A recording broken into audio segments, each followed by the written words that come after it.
Campers, it's me, Ari Lehman, the first Jason Voorhees. From Friday the 13th, I'm here with AJ, and he's got the juiciest slice ready for you. It's dripping with blood. Jason never dies. What makes a horror film kill memorable, terrific, even in some way profound or poignant? Let's explore.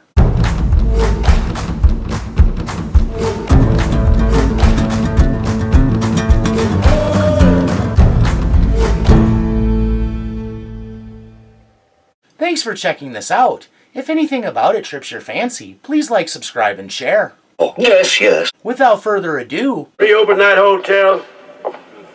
Anyway, all the turn-of-the-century building plans are on those upper shelves there.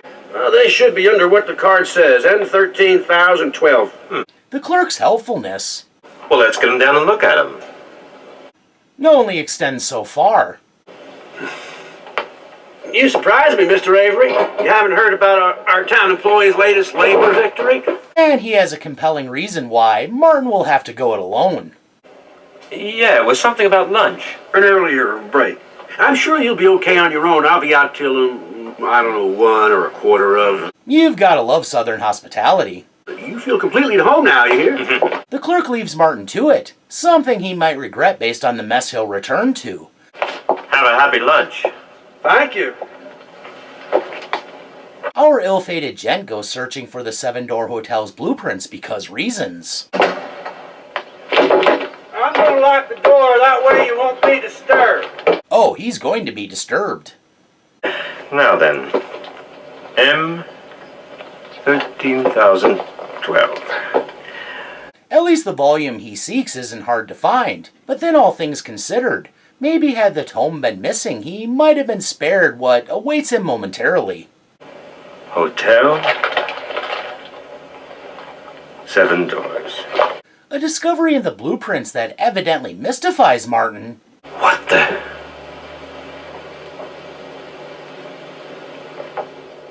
Proves a harbinger. Oh no, there's a hidden section in the basement of the hotel. Suffice to say, Martin needs to be stopped, and malefic powers strike him with a furious vengeance.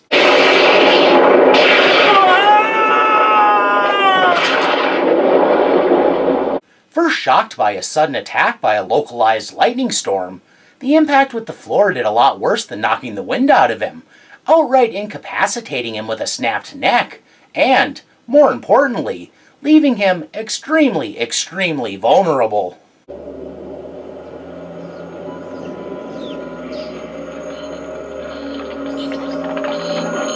No sooner that he's incapable of defending himself, a horde of tarantulas emerge out of the darkness, the ether, the whatever, and close in on poor Martin.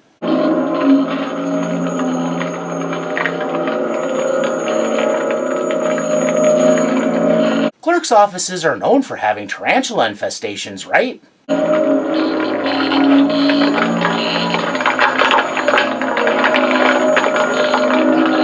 The advancing army of eight-legged monstrosities reaches the battleground. By battleground, I of course mean Martin's inert body.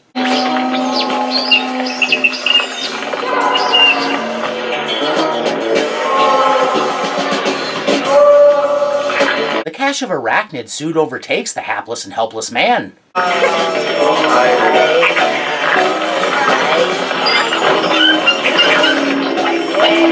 And Martin only regains his senses in time for the real horror to begin.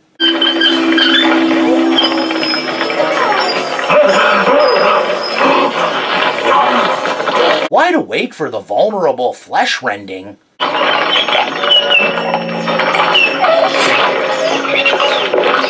gnashing, and tearing that follows.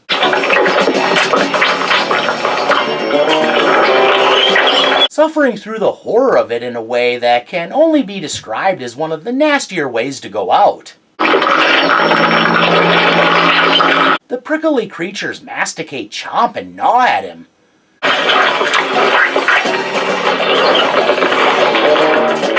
Until the deed is done.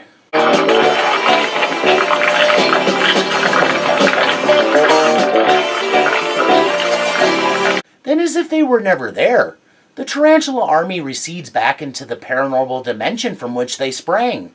A final bit of abracadabra.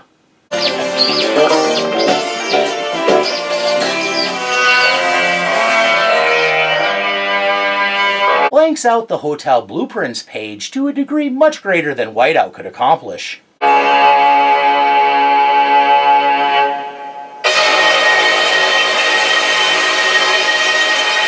Horror has a spectrum.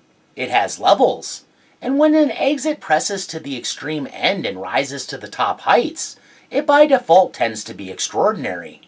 Terror in waves, deeply personal violence, intense gore, bloodshot eyeballs, hypnotic imagery, and twisted perspectives are hallmarks of the great Lucio Fulci, a man who made many types of films, but his most indelible mark was the gouges and scratches he left on the door of the horror genre as he tore his way in.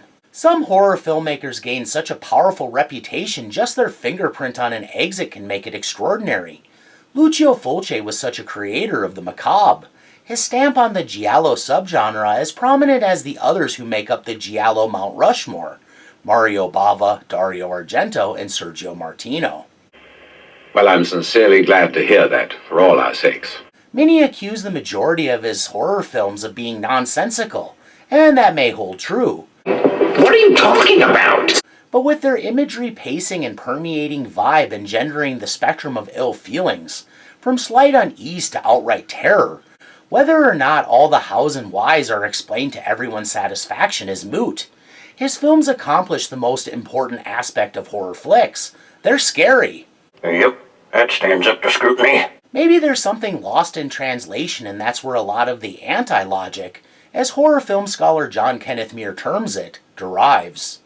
You can't assume people from other cultures will act the way people in your culture typically do, and Italians do, from an American perspective, seem to make some questionable decisions. What are you talking about?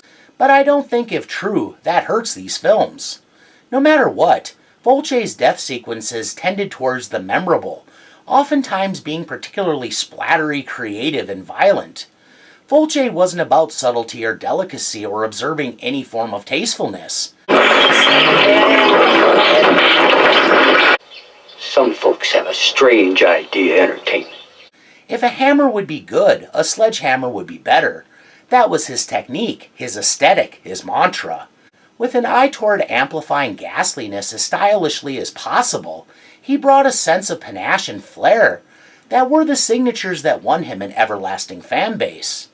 There was bluntness to his approach too, a sense there was no holding back, anything could happen, even if that means leaving the main characters on a hellscape, rendered blind by the horror of it all. I could try to explain the circumstances of what the Beyond is all about, but the Beyond defies explanation. Is it as incomprehensible as some would have you believe? Hardly. There are answers to find, no matter how puzzling or oblique. All that's really important, though, is that the bizarre events lead to several gruesomely colorful demises. I mean, cascading fluids, spurting, bubbles, the whole shebang. As the supernatural runs rampant and creates a situation where no one's in store for anything but a terrible fate. Martin's exit separates itself from the rest by striking straight at the heart of terror for so many, i.e. arachnids. It's bound to get a visceral reaction from most. What's worse, he's involved with the wrong thing at the wrong time, and the evil claims his life through no real fault of his own. Deserving or not, supernaturally manifested tarantulas gnashed him into oblivion. The use of real tarantulas was brilliant, and Michelle Marabella's willingness to work so closely with live beasties is commendable. Right, you're talking in circles. Unless played specifically for laughs or drama, most deaths in horror are meant to tap into the viewer's terror center, their deep-seated fear of death and dying. But not all trade directly in the territory of phobias, those fears so powerful they can force a person to act totally irrationally. The Beyond strikes like a trapdoor spider, springing an exit that for my money achieves in a few minutes what it took the 1991 flick Arachnophobia, even if it's a thrill ride, an hour and a half and a whole lot more spiders to accomplish. Yeah, that's right. I'm bad. Arachnophobia itself, the intense, often irrational fear of spiders and other arachnids, is the creme de la creme of phobias. The real biggie, probably the most ubiquitous and universal, with 3.5 to 6.1% of the global population afflicted.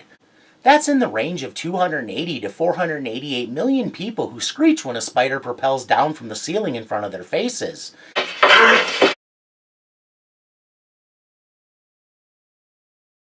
And need to solicit others to deal with the menace lest they colloquially lose their shit. I suggest catching spiders in a cup and releasing them outside, because whether they're creepy crawlies or not, spiders are an important part of the ecosystem. But for many, such calm in the face of such an encounter is impossible. The mere sight of a spider triggering their deepest fears. Phobias can be sparked in odd ways too, such as one example I read about somewhere in which a child sees a snake at the park, on the way home proceeds to slam their finger in the car door, and henceforth has an unjustified and unreasonable terror of snakes. The thing with spiders though, between their scary looks, BTK style of feeding, and prevalence in the world with 35,000 different spider species, it's hard to go long without seeing one, or several. I mean, if you live in a basement or attic apartment, you're probably well aware many 8-legged roommates are always nearby. Such efficient wrappers and drainers of vital fluids, you have to commend their mummy-making skills, though.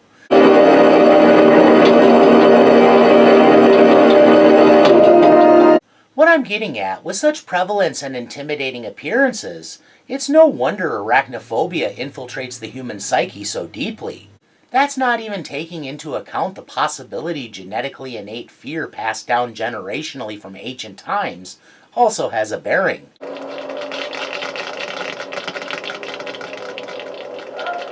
A holdover from before medical advancement made it so only a handful of spider types remain dangerous to humans.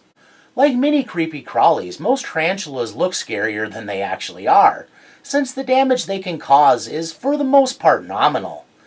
I'm guessing the ones used in the film were fairly innocuous. To some they might be ugly pests, but if worse came to worse, they in fact cook up a bit like shrimp, and by some are considered good eating, even delicacies. Oh, Lord. Well, I've about reached the end of the rope, so I won't keep you dangling. Thanks for humoring my blather. Please share any refutations, opinions, accusations, japes, or other ideas in the comments below. And please join me for whatever I'm up to next time. Bye now. Bye, creepy man! Keep it creepy! He's a weird guy.